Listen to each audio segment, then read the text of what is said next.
what a lot of founders I'm seeing are taking advantage of more and more is, global talent and just offshoring, and how that's contributing to a greater portion of just US companies in general. Just like now that, post COVID, brands went remote, we're highly digital.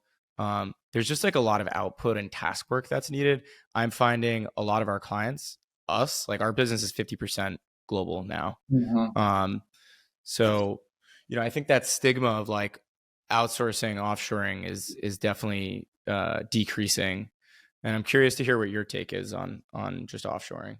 Yeah, I mean, I believe in a global workforce 100%. I mean, I think if your business isn't global, you're probably overspending on talent, right? I mean, you can get such good engineers, such good support and sales team members overseas, designers. I mean, you name it, honestly. And so, yeah, I mean, we work with team members like at Bubble Hotels. Our support's in the Philippines. We've even used an architect in Eastern Europe before.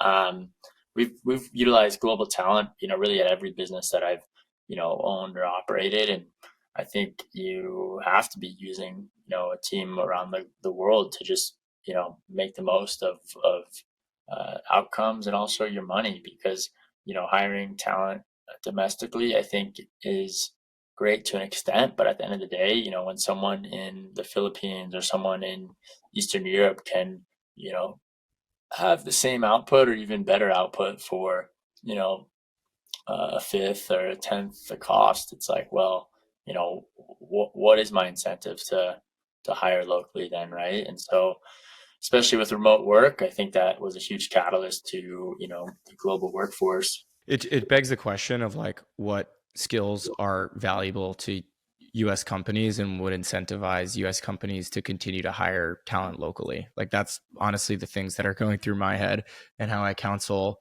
people who are fresh out of college. It's like develop a valuable skill set that can't be replaced by offshore talent or can't be replaced by AI plus offshore talent or whatever it might be. What do you think is that though? I'm Like interested. what couldn't be replaced by offshore talent or AI? Like I haven't come across anything yet. It's I mean, it's an interesting question. I think it has something to do with, obviously, experience always helps the equation. So that's a tough answer to tell someone who's right out of college because they literally have no experience by definition.